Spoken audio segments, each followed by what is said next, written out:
ना पाकिस्तानी से बात कर रहे हैं। ना पाकिस्तानी, क्या हाल आदाब गालिब भाई, कैसे हैं आप? है? आदाब। मेरी आवाज़ मैं ठीक आ ठीक रही हूँ, है? आप कैसे हो? सही आ रही है। बिल्कुल ठीक ठाक। अम, एक दो क्वेश्चंस थे, तो पहले तो जो है वो मैं ज़रा पहले तो छोटा सवाल कर लेता हूँ। जिस हम्म। तरह हम जो है वो जो टुन्नियों टुन्नी टुन्नियों की गोद में बैठे हुए एक्स मुस्लिम्स होते हैं, वो टुन्नी एक्स मुस्लिम्स होते हैं। तो सहूनियों की गोद में जो एक्स मुस्लिम बैठ जाते हैं, उनको क्या कहा जाता है? उनको कार्टून ही कह लें आप, क्योंकि कार्टून वाली बात ही है। फिर आगे ये तो बिल्कुल इतने इतने फैक्ट्स और इतनी फिगर्स और इतनी वीडियोस और सब कुछ आपके सामने है, तो वो कोई अपनी कार्टूनिश रियलिटी में शायद रह रहे हैं इसलिए। ठीक है। तो मुझे तो बंदे कार्टून ही लगेंगे ऐसे, जिनको फिर भी समझ नहीं आ रहा कि ये क्या गेम है। और दूसरी बात ये है कि बात यह है कि ये बात याद रखें कि you got to have a lot of hate to not see the reality here. तो इस्लाम छोड़ने से अगर अंदर से नफरत नहीं निकली तो ना पाकिस्तानी फायदा क्या। ठीक है। Exactly, exactly. हाँ।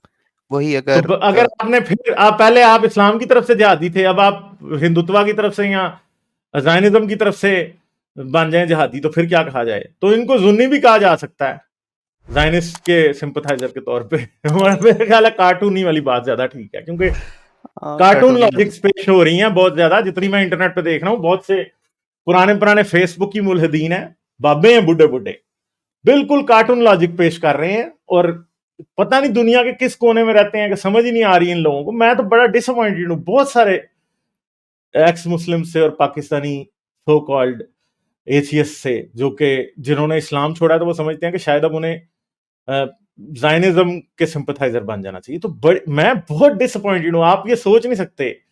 और मतलब सेम सेम फीलिंग भाई। इतने ज्यादा लोगों से डिसअपॉइंटेड हूं कि I used to look up to some of the people.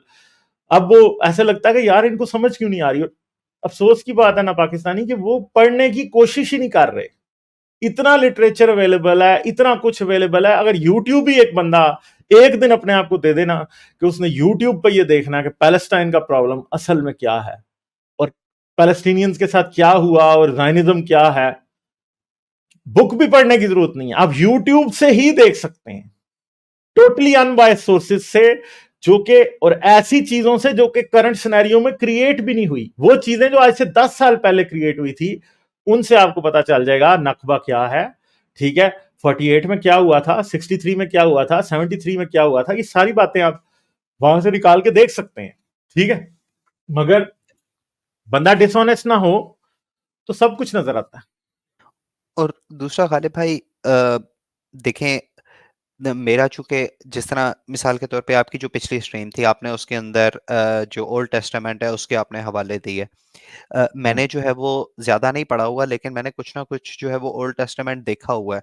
और मुझे जो है वो अच्छी तरह आइडिया था कि ओल्ड टेस्टामेंट के अंदर मिसाल के तौर पर जेनोसाइड की हम्म। किस तरह की बातें लिखी हुई हैं।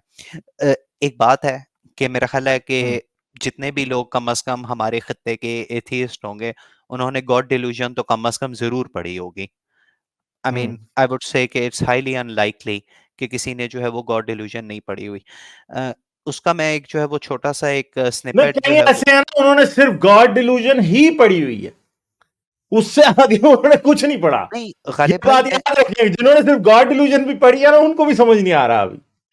नहीं, गालिब भाई चलें, मैं ना मान लेता हूँ कि ना सिर्फ जो है वो गॉड डिल्यूजन पढ़ी है, लेकिन गॉड डिल्यूजन के अंदर भी आपके पास जो है वो रिचर्ड डॉकिंस ने हम्म। एक वाकया बयान किया है, जिसमें वो लोग जो है ना इसराइल में जाकर, ये मेरा ख्याल है 1960s की बात है, इसराइल के अंदर उन्होंने एक स्टडी कंडक्ट की, जिसमें उन्होंने बच्चों से, स्कूल के बच्चों से उन्होंने पूछा कि जोशुआ ने जो जेरिको के शहर के अंदर सारे लोगों को मार दिया, गालिब भाई अगर मैं कोई टर्म गलत बोल रहा हूँ तो प्लीज़ बताइएगा। जोशुआ ने जो है वो जेरिको के शहर पर जब हमला किया, तो उसने कोई भी चीज़ उसके अंदर ज़िंदा नहीं छोड़ी। तो उन्होंने हम्म। इसराइल के जो स्कूल में बच्चे थे 60s के अंदर, उनसे पूछा कि उन्होंने कि जोशुआ ने ये सही किया या गलत किया। तो इफ़ आई रिमेंबर करेक्टली 60% बच्चों ने कहा कि हाँ, जोशुआ ने ये बिल्कुल ठीक किया। और उसके बाद आप जो है वो उन उन बच्चों से कहा गया कि आप ना इसकी रीज़न्स भी लिखिए।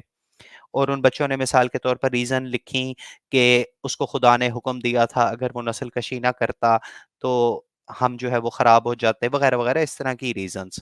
तो अगर आपने जो है वो सिर्फ गॉड डिल्यूजन भी पढ़ी हो, जैसे आपने कहा कि सिर्फ गॉड डिल्यूजन पढ़ी हुई है, तो अगर आपने सिर्फ गॉड डिल्यूजन ही पढ़ी हो, उसके अंदर भी एक बहुत ही कम से कम ओल्ड टेस्टामेंट की, और जैसे रिचर्ड डॉकिंस ने जो है वो ओल्ड टेस्टामेंट के खुदा को हमने हॉरिबल तो बड़ा character in the correct find fiction. किया है, उसने कहा exactly. Most evil character in all of fiction. हाँ, उसकी उसके जो कारनामे हैं वो क्लियर कट नज़र आ जाते हैं आपको, ज्यूइश मज़हब के अंदर जो मसाइल हैं वो नज़र आ जाते हैं। फिर आपको अगर इस्लाम में मसाइल नज़र आते हैं और वहाँ पे नहीं नज़र आते, तो मेरा ख्याल है देखना पड़ेगा फिर अपनी सोच को ज़रा डबल स्टैंडर्ड सेल्फ। है, डबल स्टैंडर्ड है कि समझते हैं कि सिर्फ एग्जैक्टली। इस्लाम बुरा है बाकी नहीं है, ये प्रॉब्लम है। हाँ, एग्जैक्टली। एक और क्वेश्चन था जिसके ऊपर मैं आपका असल में कमेंट जो है वो चाह रहा था। हम्म। अ, मैं थोड़ा-सा क्वेश्चन को फ़ॉर्म करने की कोशिश करता हूँ ताकि जो है वो आप उसका जवाब दे सकें, क्योंकि मैं बुनियादी तौर पर चाहता हूँ कि ऑडियंस जो है वो इस बात को समझे। गालिब भाई, कोलैटरल डैमेज को जस्टिफ़ाई करना या जस्टिफ़ाई समझना गलत क्यों है? यार कोलैटरल डैमेज को जस्टिफाई समझना गलत इसलिए है कि जो देखें, अब इसराइल के केस में कोलैटरल डैमेज का भी मसला बड़ा खतरनाक है कि हमें साफ नजर आ रहा है कि उसको कोलैटरल डैमेज की फिक्र ही नहीं है। ठीक है, अब कोलैटरल डैमेज में अगर एक शख्स मरता है तो मुझे बताएं, अगर मैं कोलैटरल डैमेज में मर जाऊं तो चलें, आप तो दूर से देख रहे हैं, आपको लगेगा कि एक आदमी मर गया कोलैटरल डैमेज, मेरी जिंदगी तो खत्म हो गई ना। मेरा क्या कसूर था कि मैं, मेरा कोई कसूर भी नहीं है और मैं मर जाऊं। और दूसरी बात है कि यहां पे ना पाकिस्तानी मसला पता क्या है, लोग ये समझते हैं कि अगर एक फलस्तीनी मुसलमान इसराइल से नफरत करता है ना तो उसकी उसको कत्ल होना ठीक है। ये कोलेटरल डैमेज की ये इसको कोलेटरल डैमेज के तौर पे भी देख लें ना तो तब भी बात ठीक होगी, मगर ये इसको कोलेटरल डैमेज के तौर पे भी नहीं देख रहे, स्पेशली हिंदुत्व। हिंदुत्व क्या कहती है लेकिन और गालिब क्रिश्चियन भाई राइट विंग क्या कहता है। हम्म। लेकिन गालिब भाई, नारा लगाना, एक आदमी ने मिसाल ले लीजिए कि हमास के हक में नारा लगा दिया और उसको जो है वो इस बुनियाद पर उसको सजाए मौत दे दी जाए, ठीक है? उसको जो है वो खत्म कर दिया जाए, उसको कत्ल कर दिया जाए। ये तो वही मंतक नहीं है जो जो जो टीएलपी की मंतक होती है कि आपने अगर मुंह से कुछ अल्फाज अदा कर दिए या आपने हाथ से कुछ लिख दिया तो उस जुर्म की सजा में आपको जो है वो कत्ल कर दिया जाएगा। ये तो फिर वही मंतक है। और दूसरी बात है कि कोलेटरल को एक्सेप्ट करने का मतलब यह है कि आप ह्यूमन लाइफ की वैल्यू को एक्सेप्ट ही नहीं कर रहे प्रॉपरली। सिंपल सी बात है ना, जो इंटरनेशनल लॉज कहते हैं, जो international charter of human rights कहता है कि किसी बेगुनाह को सजा नहीं दी जा सकती। और दूसरी बात है कि कोलेटरल को एक्सेप्ट करना खुद में एक रिलीजियस एटीट्यूड है। कैसे? ओल्ड टेस्टमेंट का खुदा यह कहता था कि अगर कोई शख्स हराम ज्यादा पैदा हो गया ना तो उसको खुदा की बात, मतलब खुदा के घर में सिनेगॉग में जाने की इजाजत नहीं है। ये खास साफ डिस्ट्रोनॉमी में लिखा हुआ है ये बात, ठीक है। और 7 नस्लों तक जाने की इजाजत नहीं है। यानी फर्ज करें कि एक औरत का कोई बच्चा हराम का है, ठीक है, जिसको सो कॉल्ड आप कहेंगे, हम तो उसमें बिलीव नहीं करते, तो ऑफ 7 कोर्स। नस्लों तक वो नहीं जा सकता खुदा की हजूरी में। ठीक है कि 7, उसकी अगली 7 नस्लें सिनेगॉग में नहीं जा सकती, उसकी 7 नस्लें टेंपल माउंट पे हैकल में नहीं जा सकती। ठीक है, अब मसला यह है कि जो जो औलाद हराम की पैदा होती है या जो आउट ऑफ वेडलॉक पैदा होते हैं, I am sorry to use this word मगर मैं सिर्फ समझाने के लिए बात कर रहा हूं, उसका अपना कोई कसूर होता है? बिल्कुल नहीं।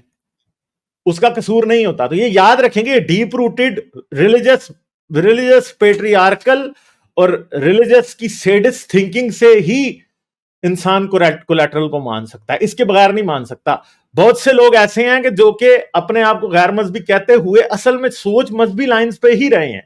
कोलैटरल इसलिए गलत है कि मजहब ये समझता है कि अगर ग्रेटर गुड के लिए नहीं, और दूसरी बात भी इसकी है, यानी मजहबी किताबों से ये बात पता चलती है कि अगर मजहब के ग्रेटर गुड के लिए 4 लोगों का जेनोसाइड हो भी जाए तो कोई मसला नहीं है। जैसे अब सिंपल सी बात है कि इसी ओल्ड टेस्टमेंट में और इवन के कुरान में कि मूसा फिरौन के पास जाता है, कहता है कि मेरी खुदा कह रहा है कि मेरी कौम को आजाद कर दे। फिरौन कहता है मैंने तो नहीं करना।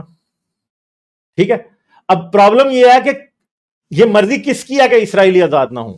फिरौन की है। और फिर खुद खुदा अपनी आयतों में लिखता है बुक ऑफ एक्सोडस में कि मैं फिरौन के दिल को सख्त करूंगा ताकि मेरा जलाल जाहिर हो, यानी for my own glory I will harden the heart of Pharaoh. ये गॉड खुद लिख रहा है, खुद कह रहा है। ठीक है, तो अब मसला यह है कि फिर कोलैटरल में कौन मरता है? कोलैटरल में वो मिस्री मरते हैं जिनका कोई कसूर नहीं है। जैसे कि मैंने कल बात की थी अभी कि खुदा कहता है, खुदा जो सबसे 10वां अजाब भेजता है ना मिस्र के ऊपर, वो ये होता है कि उनके सब पहलोठे यानी सारे फर्स्ट बॉर्न, और सिर्फ उनके नहीं, आदमियों के फर्स्ट बॉर्न नहीं, इंसानों के नहीं, जानवरों के भी फर्स्ट बॉर्न मर जाते हैं। ठीक है, तो खुदा जो है वो क्या कर रहा है, वो तो एक बहुत बड़ा कोलैटरल एक्सेप्ट कर रहा है इस बात के लिए कि मिस्र के फिरौन को हराने के लिए खुदा उस कौम के सारे पहलोठे मार देता है। और सारे पहलोठे मारने का मतलब यह है कि मैं आपको यह बात बता रहा हूं कि सारे पहलोठे मारने का मतलब है कि आपने 40% या 30% लोग मार दिए। कैसे? अब बात गौर से सोचें कि अगर एक फैमिली के 4 मेंबर्स हैं ना, 4 बच्चे हैं और 2 माँ बाप हैं, तो वो एक बच्चा जो है ना उधर से मरेगा।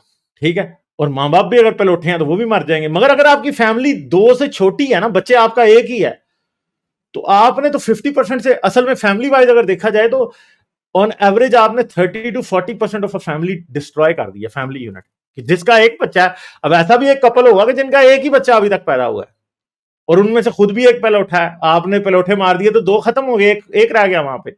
एक कोई ऐसा है जिसके 2 हैं अभी सिर्फ बच्चे, तो उधर से भी एक मरना है। अब अगर तो वो लकीली दोनों पलौठे नहीं है, तो खासतौर पे वो फैमिलीज जो कि छोटी फैमिलीज थी, उनका नुकसान उस केस में बहुत ही ज्यादा होता है। यानी एक फैमिली है कि जिसके 12 बच्चे हैं, तो उसका तो चलो एक मरा और शायद मां बाप में से कोई लकीली पलौठा हुआ तो वो मर जाएगा, तो वो 12 की फैमिली 10 पे चली गई, वो उनका सिर्फ और सिर्फ 10 या 20% का लॉस हो रहा है। मगर एक फैमिली जिसके मेंबर सिर्फ 3 है, छोटी फैमिलीज खासतौर पे, उनके तो बेड़े गर्क हो गए ना। ठीक है, क्योंकि उनमें से तो एक एक अगर 4 की फैमिली थी, एक मां पे लौटी थी अपनी फैमिली में और इधर से बच्चा भी एक पहला था, तो ये 2 फैमिली मेंबर्स मार गए, 50% फैमिली तबाह हो गई।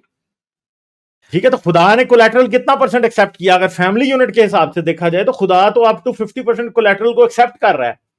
तो खुदा के कोलैटरल के फिगर्स कितने सिक हैं, सोचे खुदा। और मतलब गालिब भाई, आप समझ सकते हैं। एग्जैक्टली, और गालिब और भाई इसको ये सोच, एक जुमला, ये सोच जो आ रही है कोलैटरल को इस तरह एक्सेप्ट करने की, इसमें कहीं ना कहीं पीछे बहुत से ऐसे लोग जिन्होंने आज इस्लाम छोड़ दिया है, उनकी इस्लामिक बिगेटरी खड़ी है। कई ऐसे हैं जिन्होंने, जो हिंदू हैं, उनकी हिंदू बिगेटरी खड़ी है। वो समझ रहे हैं कि हमारे दुश्मन क्योंकि मर रहे हैं, ठीक है, इसलिए ये जस्टिफाइड है, कोलैटरल जस्टिफाइड है। भाई ये भी तो हमारे दुश्मन ही थे ना, ये हमारे मजहब के नहीं थे, हमारे दुश्मन थे, इसलिए मरने दो इनको। मसला ये है, समझ रहे हैं ना बात आप? और गालिब भाई, इसको आप एक और पर्सपेक्टिव से देखें। आपने जो है वो 10th प्लेग वाली मिसाल दी। 10th प्लेग जो है वो कुरान के अंदर नहीं है, ठीक है? तो हम्म, जस्ट टू बी सेफ के जो है वो हम पूरी बेस को जो है वो कवर करें, मैं आपको जो है वो आपकी आपकी दी हुई मिसाल ही दूंगा, जो मैंने एक्चुअल में आपसे ही सीखी है। और वो है कि मिसाल ले लीजिए कि खुदा ने कौम लूत के ऊपर जब अजाब भेजा, तो कौम लूत के अंदर बच्चे भी थे, औरतें भी थीं। हाँ, हमारे बिल्कुल यहाँ, एग्जैक्टली। मेरे और आपके नज़र में, जो जो एलजी जो होमोसेक्सुअलिटी है वो एक क्राइम नहीं है। लेकिन फर्ज हम्म, कीजिए कि खुदा की नज़र में एक क्राइम था, तो खुदा मुजरिमों के साथ साथ उसने कौम लूत के सारे बच्चे और सारे औरतें मार दी। खुदा को जो है ये कोलेटरल डैमेज मंजूर था। तो फिर आप देख सकते हैं, मुझे मुझे ना यहाँ पर एक एक वन टू वन कॉरेस्पॉन्डेंस नजर आती है कि एग्जैक्टली यही बात है। एलजीबीटी के क्राइम्स के लिए आपने पूरी कौम लूत को मार दिया। सपोजिट क्राइम्स, ठीक है, हमारे नजदीक वो क्राइम नहीं है, टू बी वेरी क्लियर।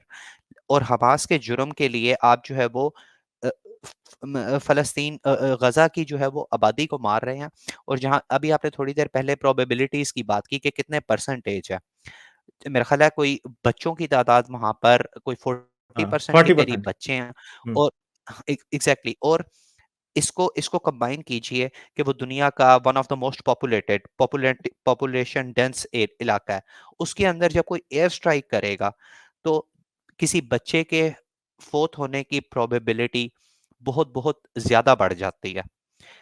जो जो स्पार्सली पॉपुलेटेड एरियाज होते हैं उसके अंदर इतनी ज्यादा प्रोबेबिलिटी नहीं होती। जब आप एक घर के ऊपर जो है वो एक फॉर एग्जांपल अगर एक 10 मरले का घर है, 10 मरले के घर बने हुए हैं, ठीक है, उसमें एक घर के ऊपर आकर खुदा ना खास्ता कोई मिसाइल लगता है, तो it would be just one family और मे बी टू फैमिलीज। लेकिन जहां पर आपने जैसे आपने पहले एक दफा बताया, there are high rise buildings there, high rise और उन बिल्डिंग नहीं है ज्यादातर। और वहां पर तो जो है वो फिर लेट्स से कि 50 खानदान, 10 हाँ, खानदान, 20 खानदान, सारे के सारे जो है वो आपने एक आदमी के पीछे, एक हमास के फाइटर या दो हमास के एक फाइटर के एक पीछे। हमास के लीडर के पीछे इनिशियल, जो कल जुबेल कैंप के ऊपर हुआ था उसमें इनिशियली बीबीसी और सीएनएन की रिपोर्ट थी कि 50 बंदा मरा है। आज इन्होंने दूसरा भी कर दिया है, उसमें 80 बंदा मरा है। अब आप मुझे बताएं। एग्जैक्टली ये क्या ये किसी भी तरह, किसी भी स्टैंडर्ड के मुताबिक, किसी भी अखलाकियात और अकल के स्टैंडर्ड के मुताबिक ये किसी को कैसे एक्सेप्टेबल हो सकता है? और नहीं अगर हो सकता। एक इंसान, अगर आप एक्स ह्यूमन नहीं है ना, तो आप ये एक्सेप्ट नहीं कर सकते। आपको एक्स एग्जैक्टली ह्यूमन होना पड़ेगा। आप एक्स ह्यूमन और करंट मॉन्स्टर हैं तो तभी आप एक्सेप्ट कर सकते हैं, वैसे नहीं आप कर सकते। ठीक है, एग्जैक्टली। वैसे तो नहीं हो सकता। और दूसरी बात, आपने जो 40% की बात की है, मैं सब लोगों को यहां पे ये बात बता दूं, 40% मरने वाले बच्चे हैं। ठीक है, और ये बात याद रखें कि औरतें इनके अलावा हैं। ठीक है, अगर 40% सिर्फ बच्चे मार रहे हैं ना, तो ये बात याद रखिएगा, बाकी 30% और औरतें मार रही हैं। 70 to 80% बच्चे और औरतें मार रहे हैं, जवान लोग नहीं मार रहे उतने। ठीक है, मर्द कम मार रहे हैं, ये बात याद रखें आप। क्यों? क्योंकि ये भी याद रखें कि इवैक्यूएशन के वक्त भी सबसे ज्यादा प्रॉब्लम उनको ही होती है। और अगर इंजरी भी बच्चों और औरतों को हो जाए तो वही ज्यादा सर्वाइव नहीं करती। प्रेग्नेंट औरतें कितनी मर चुकी हैं पता है आपको ना? पाकिस्तानी सी सेक्शन ऑपरेशन बगैर एनेस्थीसिया के हो रहे हैं। जी, बताएं मुझे क्योंकि आप। एनेस्थीसिया उनके हम्म, पास खत्म हो चुका है। खत्म अस्पताल के हो अंदर चुकी। जो है वो ऑपरेशन थिएटर्स के अंदर लाइट नहीं है उनके पास, और उसके बाद भी जो है वो ये जस्टिफिकेशन हमें सुनने को मिलती है कि 7 अक्टूबर को हमास ने क्या किया। 7 अक्टूबर, मैं कहता हूँ गालिब भाई, अगर जो है वो 7 अक्टूबर तक कोई जाता है ना, ठीक है, 7 अक्टूबर को हमास ने बहुत गलत किया, दहशतगर्दी की, लेकिन फिर उसके बाद जो है वो फिर 4,000 साल पीछे 7 अक्टूबर पे ही क्यों रुका जाए? जो है वो 4,000 साल पहले जाते हैं, जहां पर जो है वो खुदा जो है वो आपके अल्फाज के खुदा जो है वो प्रॉपर्टी डीलर का काम कर रहा था, और खुदा जो है हम्म, वो जमीनें लोगों को बांट रहा था। How how does that work? नहीं, बिल्कुल भी दैट डज नॉट वर्क। मसला ये है कि आज ट्विटर पे एक मैं वीडियो देख रहा था, पता नहीं मुझे दोबारा मिल जाएगी, गई तो मैं दिखाऊंगा, बल्कि मैं, कोई ना कोई मुझे भेज दे भाई वो वीडियो। उसमें इसराइली यूथ के कोई 3-4 लड़के आते हैं और आके किसी पैलेस्टीनियन क्रिश्चियन फैमिली को वहां से भगाने के लिए ना उनके साथ लड़ना शुरू कर देते हैं। और उन्होंने असला पकड़ा हुआ है उन्होंने, ठीक है, तीनों ने। और वो उनको गंदी गंदी गालियां माँ बहन की दे रहे हैं। ठीक है, और F you, F this, F that ये कर रहे हैं, और साथ साथ कह रहे हैं this is my land, God gave me this land. ठीक है, तो ये मत समझें कि ये जहादी सिर्फ आप इस्लाम की तरफ एग्जिस्ट करते हैं, उधर भी करते हैं भाई। एग्जैक्टली। सरों पे टोपियां, बालों की लिट काली हुई, गले में वो डाला हुआ, और जी हथियार पकड़ा और आ जाते हैं, और वो भी आके वैसे ही बिहेव करते हैं जैसे मुसलमान बिहेव करते हैं। ये आप मत समझें, क्योंकि ग्लोबल मीडिया जो है उसकी कॉन्स्पिरेसी है, वो उनको दिखाता नहीं है। अगर वो उनको दिखाना शुरू कर दे तो आपको एग्जैक्टली जहादी तालिबान ही नजर आ रहे हैं वहां पे भी। तो ये मत समझें कि ये टेररिज्म एक तरफ से है, टेररिज्म दोनों तरफ से है भाई। ये बड़ा खतरनाक रिलीजियसली टेररिज्म है। मोटिवेटेड हाँ, टेररिज्म। हाँ, हाँ। तो उसको जो है वो उर्दू जबान के अंदर जिहाद कहते हैं। जिहाद ही कहते हैं उर्दू में उसको, अरबी। ठीक है, तो वो उसको क्या कहते होंगे फिर? अपनी तोरा टैंकों के ऊपर ला के रखी हुई है उन्होंने भी। बताएं मुझे, वो भी तो रिलीजियस मोटिवेशन ही है ना सारी। तो ये चीजें हो रही हैं, ये इतनी सीधी नहीं है, ये रिलीजियस वॉर इन लोगों ने बनाई हुई है, और वो भी यही समझते हैं। ठीक है, तो ये जो सारा तमाशा है ना, ये ऐसा ही है। और दूसरी बात ये है कि आप ये भी बात याद रखें कि अगर किसी को इस बारे में पता नहीं है ना, तो वो जाके ये भी देखे कि पैलेस्टीनियन क्रिश्चियंस के साथ क्या हो रहा है। ये मैंने उस दिन भी दिखाया था, मैं आप लोगों को दोबारा दिखा देता हूं। पैलेस्टीनियन क्रिश्चियंस जो है ना, वो अपने बच्चों को बैप्टिज्म दिलवा रहे हैं, क्योंकि उन्हें ये पता कि अगर ये मर गए ना तो ये जहन्नम में जाएंगे। क्योंकि क्रिश्चियंस जो है ना, वो ये मानते हैं, खासतौर पे जो जो पुराने क्रिश्चियन है ना, कैथलिक्स या ऑर्थोडॉक्स, वो ये मानते हैं कि अगर बच्चे को बैप्टिज्म ना दिया तो वो जन्नत में नहीं जाएगा, तो वो अपने बच्चों को मास बैप्टिज्म हो रहा है बच्चों का। और कुछ ऐसे भी होते हैं कि जो बच्चों को पैदा होने के साथ नहीं देते, कुछ अरसे बाद देते हैं बैप्टिज्म, वो भी अपने बच्चों को जबरदस्त तरीके से इस टाइम बैप्टिज्म दे रहे हैं। दूसरी बात है कि थोड़ा सा फिर ये भी देख लें कि पैलेस्टीनियन क्रिश्चियंस के साथ जो वेस्ट बैंक में रहते हैं, वहां क्या होता है। जीसस पैदा हुआ था बैतलहम में। बैतलहम अगले 5 साल में ना, बैतलहम में क्रिश्चियन पॉपुलेशन होगी नहीं, खत्म हो चुकी है, सब यहूदी कब्जा कर गए। ठीक है, पैलेस्टाइन में क्रिश्चियंस जो थे ना, वो 10 to 15% थे पैलेस्टीनियन क्रिश्चियंस। आज वो सिर्फ 2% रह गए हैं। क्यों? क्योंकि वो इसराइल छोड़ छोड़ के वेस्ट में जा सेटल हुए हैं सारे। ठीक है, पैलेस्टीनियन क्रिश्चियंस के लिए थोड़ा सेटल होना इजी होता है, वो चले गए हैं छोड़ छोड़ के सारे। ठीक है, तो ये आप ना समझें। शीरी जो थी जर्नलिस्ट जिसको मारा था, वो क्रिश्चियन थी अल भाई, जजीरा वो की। मुसलमान नहीं थी। शीरी अबू, क्या उसका नाम था यार, अबू अखल या अबू अक्कल, वो जो थी वो क्रिश्चियन थी, वो मुसलमान नहीं थी भाई। ठीक है, तो उनके साथ भी यही कुछ हो रहा है, और वो भी तंग है, वो भी इस फ्रीडम मूवमेंट का हिस्सा है, और वो तो पीसफुल है, वो तो किसी हमास में, हिजबुल्लाह में कभी शामिल नहीं हुए क्रिश्चियंस। ठीक है, मगर प्रॉपर्टीज उनकी भी छीनी जा रही हैं, रिस्ट्रिक्शंस उन पे भी एग्जैक्टली वही हैं जो पैलेस्टीनियन मुस्लिम्स पे हैं। तो ये आप बात याद रखें कि ये लोग जो है ना, ये आप मत समझें कि ये सिर्फ और सिर्फ जो है ये इस्लाम का मसला है। ये इस्लाम का मसला नहीं है। ठीक है, ये बड़ा एग्जैक्टली। खतरनाक मसला है, ये एक एथनिक प्रॉब्लम है। मगर ये बात याद रखें, दुनिया में आप किसी भी जगह पे किसी भी मजहब से ताल्लुक रखने वाले लोगों को दीवार से लगाएंगे तो वो अपने मजहबी नारे लगाने शुरू कर देते हैं। ठीक है, तो जो अल्लाह एग्जैक्टली। अकबर के नारे मुसलमान जब लगाते हैं, तो आप यही ना समझेंगे ये लाने जहाद होता है। लोग डर के भी लगाते हैं यार। 8 अक्टूबर का जल्जला आया था तो सारी दुनिया पाकिस्तान में अल्लाह अकबर के नारे लगा रही थी ना। पाकिस्तानी, मुझे नहीं पता कि आप उस टाइम पाकिस्तान में होंगे या नहीं, मैं था। ठीक है, सारी दुनिया अल्लाह अकबर के नारे ही लगा रही थी उस टाइम। क्यों? अल्लाह, मुसलमान सिर्फ फटने से पहले ही नहीं लगाते, मुझे पता है फटने से पहले भी लगाते हैं जहादी लोग, गालिब मगर भाई, ये एक मगर डर के भी लगाते हैं। आप देखिए कि ये एक मसल मेमोरी है, सॉर्ट ऑफ। हाँ, ठीक है, अगर हाँ, मैं जो है वो फिसलने लगूंगा, अगर मेरा पाँव जो है वो फिसलेगा, तो मैं अभी भी जो है वो मिसाल के तौर पे हाय अल्लाह कहूंगा, हाँ, फॉर एग्जाम्पल। तो ये, या अगर मैं कोई खूबसूरत चीज देखूंगा तो मेरे मुंह से भी जो है वो माशाल्लाह निकलेगा। तो लोगों, एग्जैक्टली आपने सही कहा। और जिन लोगों के ऊपर पिछले 56 साल या 75 साल, जितने भी साल आप कह लीजिए, से अरसा हयात तंग है, आप जो है वो उनसे, दुनिया का कौन सा इंसान ये एक्सपेक्टेशन रख सकता है कि वो कुछ रेशनैलिटी से कुछ कुछ सोचेंगे, जिनके ऊपर जो है वो हर हर 3-4 साल के बाद जो है वो एक एक एक नया अजाब लाद दिया जाता है, जो इतने बुरे हालात में जिंदगी गुजार रहे हैं। उनसे कैसे ये एक्सपेक्टेशन कोई रख सकता है कि वो अ, अक्लो खिर्द की मंजिलें तय करेंगे। तो सिर्फ यही मेरा पॉइंट्स थे कुछ। तो हाँ। और वो थैंक यू जो सो मच। आपने कोलेटरल वाली बात की है ना, वो मैं आपको एक बात फिर मजीद बता दूं, या मैंने शायद मैं ये जुमला उसको क्लियर कर देगा। ये बात याद रखें, जो लोग ये मानते हैं ना कि खुदा कौम लूत को A to Z तबाह कर सकता है, जो ये मानते हैं कि जाशवा बिन नून जाके जेरिको के शहर की पूरी नस्ल कशी कर सकता है, जो लोग ये मानते हैं कि खुदा जो है तूफान नूह में लोगों को मार सकता है, जो लोग ये मानते हैं कि खुदा जो है वो बनी इसराइल से, जब बनी इसराइल को जब वो आजाद कराने की फिरौन से कोशिश कर रहा था, तो वो सबके पलौठे उसने मरवा दिए थे, उनके लिए कोलेटरल डैमेज कोई बात नहीं है। मगर अफसोस का मकाम यह है कि बहुत से हमारे दोस्त ऐसे हैं जिन्होंने इस्लाम छोड़ दिया, जो एथीज्म के दाही बन गए, जो कि मुल्हिद बन गए, फलां हो गए, ढमकां हो गए। मसला यह है कि जब वो इस तरह की बातें करें ना, तो तब तशवीश की बात है, क्योंकि क्या यहां तो उन्होंने कभी ये बातें सोची नहीं है।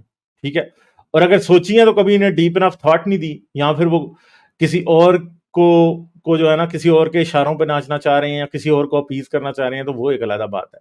ठीक है, दूसरी बात है कि हम ये भी जानते हैं कि इधर ही जायनिस्ट यहूदी जो है, ठीक है, खासतौर पे जो सेटलर्स हैं, वो तालिबान के भाई हैं। मैं आपको लिटरली ये कह रहा हूं। एग्जैक्टली। और जो बातें नेतन्याहू ने की हैं, अगर वो कोई मुसलमान करता ना, तो सारी दुनिया ने सर आसमान सर पे उठाया होना था। नेतन्याहू ने पहले अमेलेकाइट्स को मारने की बात की है। ठीक है, कि जी इनके किसी, वो आयत बाइबल की उर्दू में ऐसी है कि किसी जी रूह को भी जिंदा ना छोड़ना, यानी किसी ऐसी चीज को भी जिंदा, किसी भी एक चीज ऐसी को जिंदा ना छोड़ना जो सांस लेती है, ठीक है। यानी गाय भैंस भी नहीं छोड़नी, ऊंट भी नहीं छोड़ना, घोड़ा भी नहीं छोड़ना, हर चीज उस शहर की मार देनी है। और according to the Bible Joshua bin Nun ने एग्जैक्टली यही किया। जशवा बिन नून एक जेनोसाइडल मेनियक था, जिसका नाम एक दुनिया की, जिसको कहते हैं डेमोक्रेटिक स्टेट का प्राइम मिनिस्टर, अपनी तकरीरों में बार बार कर रहा है, ठीक है। ये तो मुझे तो इस बंदे से जो है वो क्या उसका नाम है, अबू बकर बगदादी वाली बू आ रही है भाई, ठीक है। एग्जैक्टली इसको अगर आप उर्दू ये में बात है। तर्जुमा करें और योशा बिन नून की जगह पर जो है वो चंगेज खान लिख दें कि हम हाँ अपने दुश्मनों के साथ वैसा सलूक करेंगे जैसा चंगेज खान ने किया था, wait is what is it's the same thing, right? हाँ, तो मतलब ऐसे भी कह सकते हैं कि जैसा आइसिस ने किया था, क्योंकि आइसिस एग्जैक्टली भी यही जेनोसाइड ही कर रही थी ना यजीदियों का, तो ये भी कर रहे हैं, ठीक है। ये भी उसी तरह कर रहे हैं, वो बस जा जाके खुद गोलियां मार मार के मार रहे थे, तो ये ऊपर से बम फेंक के मार रहे हैं और इनडिस्क्रिमिनेट बॉम्बिंग कर रहे हैं ये भी, ठीक है। तो फर्क क्या रह गया? फर्क तो कोई नहीं रह गया। कहने को ये डेमोक्रेसी या डेमोक्रेसी वाले काम नहीं हो रहे। और ये बात याद रखें, हम ये नहीं कह रहे कि हर यहूदी या हर इसराइली ऐसा है, मगर जो जायनिज्म की एक तहरीक है वो उतनी ही ईवल है जितनी इस्लामी तहरीक है, ये बात माननी पड़ेगी। जायनिज्म जो है, और जायनिज्म सिर्फ इस्लामी भी नहीं है, जायनिज्म क्रिश्चियन भी है। अमेरिका के क्रिश्चियन जायनिस्ट जो है वो इस जायनिज्म को सपोर्ट करते हैं जो इसराइल में होता है, और ये tens of billions of dollars की इंडस्ट्री है जायनिज्म पर ईयर, ठीक है। क्योंकि इसके नाम पे दुनिया के बड़े बड़े मुल्कों में पैसे इकट्ठे होते हैं, लॉबिंग की जाती है, बहुत कुछ होता है, ठीक है। ये कोई ऐसा नहीं है हमें सिर्फ टिप ऑफ द आइसबर्ग नजर आता है, पीछे क्या है ये इसका, जरा थोड़ी सी चीजों को पढ़ा जाए तो साफ पता लगता है, ठीक है। मैंने पहले भी वो की थी किताब, नोम चॉम्स्की की और इलान पेप की, ऑन पैलेस्टाइन, पढ़े वो जाके, ठीक है। या एथनिक क्लेंजिंग ऑफ पैलेस्टाइन पढ़ें जाके इलान पेप की, आपको समझ आ जाएगी सारी कि क्या ये गेम सब की सब है। ये कोई इतना आसान नहीं है जो कुछ हो रहा है यहाँ पे, ये बड़ी ही खतरनाक सिचुएशन है। ये किताब पढ़ सकते हैं जिसने भी पढ़नी है। ये मैं पढ़ रहा हूं, मैं तकरीबन आधी पढ़ चुका हूं। बहुत ही हॉरिफिक बुक है, और इलान पेप जो है वो खुद एक जूइश ऑथर है, ठीक है, समझ गए। तो इसमें उसने 1948 के सारे वाकयात लिखे हैं कि क्या क्या हुआ था और कैसे कैसे हुआ था, ठीक है। तो हिस्टोरिकल कॉन्टेक्स्ट से निकाल के भी इस चीज को नहीं देखा जा सकता। मगर एक बात और याद रखें कि अभी हमारी जो सारी बात है वो ये है कि गाजा के ऊपर जो इतनी इनडिस्क्रिमिनेट कारपेट बॉम्बिंग हो रही है वो हर हाल में बंद होनी चाहिए। मैंने उस दिन ये भी बताया था कि भाई अगर इसराइल चाहता है ना कि कोलेटरल कम हो, तो एक कैंप अपने बॉर्डर्स के अंदर छोटा सा लगा ले, ज्यादा बड़ा लगाने की जरूरत नहीं पड़ेगी, और कहे कि औरतों और बच्चों को इधर आने दो, या जो लोग आना चाहते हैं इवैक्यूएट करना उनको चेक करें और उनको उधर जाने दें। उसके बाद आप गाजा में बॉम्बिंग करें, आप लोगों से लड़ें, किसी को कोई प्रॉब्लम नहीं होगा, ठीक है। मगर इसराइल की नीयत ही नहीं है ये। सोल्यूशन आंखों के सामने है, मगर वो नहीं करेंगे, एग्जैक्टली नेतन्याहू नहीं करेगा। उनकी हाँ। नीयत जो है वो कुछ और है जो कि उनकी किताबों में लिखी हुई है, और जिसको जिसको नहीं समझ आ रही वो किताबें आज भी इंटरनेट के ऊपर मौजूद हैं। बाइबल मौजूद है, ओल्ड टेस्टामेंट मौजूद है, जाकर पढ़ लीजिए, समझ आ जाएगी। Okay, thank you for having me Ghalib भाई। चलें ठीक है ना Pakistani, always good to have you, आते रहे आप, ठीक है। बाय। चलें फिर, thank you, bye. Like, share और सब्सक्राइब करना मत भूलें। इसके साथ साथ आप मेरे चैनल को पेट्रियन पर सपोर्ट कर सकते हैं। पेट्रियन का लिंक वीडियो की डिस्क्रिप्शन में है।